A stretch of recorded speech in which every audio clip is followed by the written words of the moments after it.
Now we're talking about the buying off plan.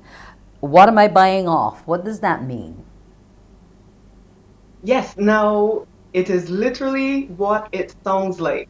So imagine that you are overseas, you want to come to the Barbados, and you see on offer that there are condos going up on either the west or south coast.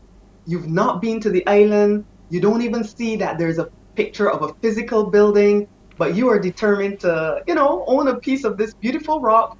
And you say, let me take a risk in buying off plan. And all that is that the developer creates a rendering sometimes or an artistic impression of the property, creates the floor plans. So if the building has 5 floors, you see the plans of the actual building and each unit. And you are then able to determine just by looking at those things, perhaps photos of the area, the location, if this is something that you want to pursue. So that is what it is, buying off plan. And it means that you're also buying before the building is finished. So you are hoping that what you enter into ends up looking like what the final result is supposed to be. Okay, is there at that point, because it's not yet constructed, any room for me to say, well, I want you to reduce the study area and add that floor space to the master bedroom? Now, in terms of developments, you see the developers would have allocated certain costs to build out, whether it's a 1 bedroom, 2 bedroom, or studio unit. And based on how early you get into the game, you might have the possibility of saying, could you widen this? Could you do this? But it doesn't often happen that they want to veer away from the plan. Okay. However, what they do to try to facilitate and meet your needs is offer you, for example, options in terms of finishes or in terms of one particular space. Do you want 3 bedrooms, 2 bedrooms, or four? Do you prefer to have a swimming pool added? Do you prefer it taken out and instead you want a garden? So those types of things, if you get in early at the early stage of construction, you can actually have some say as to what you want included in the finished product. And they will often, within the confines of what they have predetermined or options, they will try to make it happen for you. Okay, now since I'm in early, I guess they're also looking at me for a guarantee that I'm going to stick with this project, so I'm going to have to start paying down on it. How does that payment process usually go?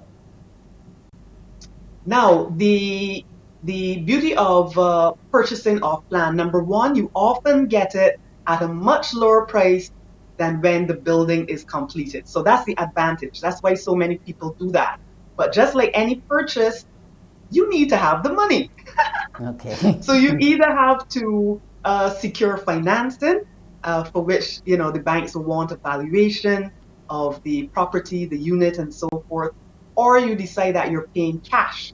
Now, as is customary to reserve a unit, you would pay a reservation deposit. So you might sign a reservation agreement saying, I want unit number 6 with the cream countertops and the swimming pool and the fourth bedroom. It costs how much? Okay. And here I am putting down 10,000 Barbados dollars, let's say, to reserve that unit.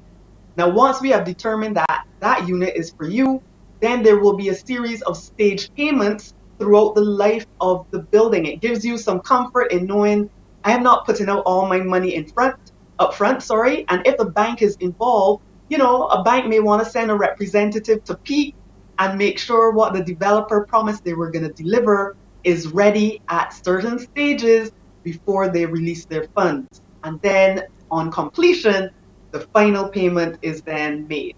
Into what are some of the red flags that I should be looking for with this kind of buying?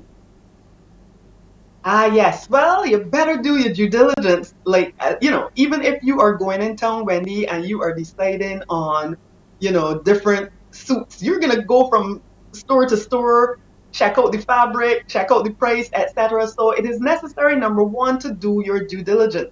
What track record has this developer, created over the years? Has he done anything before? Is this his first project? There's some developers that you can look at and see, good, they've done 4 of these projects. You read the reviews, you look at the building, even go and visit the building if you can, and you get a feel of, okay, this person knows what they're doing. If this is a first time developer, they have to really, let you feel comfortable that they can handle this. So ask them all the questions that are necessary. Who's doing what? What are the timelines on what? What happens if this doesn't finish? If I need to get back my money because such and such. And that's where a good attorney comes into play too, in making sure that any agreements that you enter into have an exit if things go horribly wrong. What I would also say is, make sure that you have a good feeling when you look at the project that is entailed. Who is backing it? Does it have any affiliated financiers? That also helps dictate to that, this could be okay. Because if you have a financial institution saying that they will collaborate with the development, that means that they trust what the developer is going to do. And in turn, you can trust that an established institution, if they feel that this guy has some credibility, maybe it's going to be okay. Is me. Should I be looking at the kitchen? Should I be looking at the state of the fittings, whether they're conducive to the environment is built in? Like, say, if it's close to the sea, should I be looking for more stainless steel? What should I be looking for? It all boils down to personal preference. Remember, when you are investing in the rock, it has to be someplace that you want to come to or use as a holiday rental investment. So some persons buy into developments primarily because it's close to a shopping center. It's within walking distance to the beach. What is it that you want to achieve?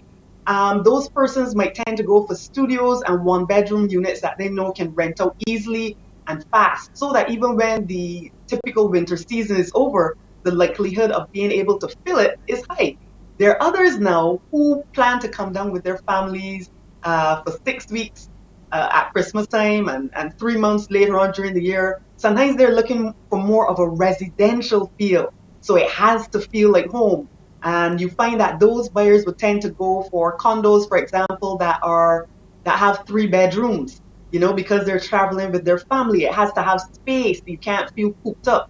So it all is about your needs and preferences based on what you're trying to achieve. I want to use the condo for a vacation home, but the arrangement that I've bought into tells me no subletting. Do I have any recourse? How else can I make this property turn over for me? Well, Wendy, it means you didn't read that agreement properly to suit you. I guess so. Because, So it's just so going to be a remember, vacation home then, nothing more. correct, there are some developments that are essentially condo hotels. And what those mean, when you buy into that, you have to know what you're buying into. It means that your furniture has more than likely has to be standardized, because guess what? When you're not there, it's going to be used as part of a hotel product. Read the fine lines. It might state that you can't come at peak season. You can Wow. only come from such and such a time to such and such a time. So those are more stringent condo hotels. Condos, regular condos, for example, it is yours. It's a freehold purchase. It is yours to determine if you doll it up, dress it down, whatever. But it all is a matter of what you signed up for. So some people go pursuing condo hotels, not realizing that there are stringent terms in place as to how you, the person who just spent your money, can use your unit. Yes, so So we you have to need be to very ensure, sharp in terms of how yes, we let them utilize our money without us having the full benefit of what we've bought into. correct. And Wendy, I would say this. Some people do love the condo hotel concept because it's just an investment, hardcore investment. And as the hotel rents out the units, they make a return. Some people are Okay. fine with that. Some people want a bit more control.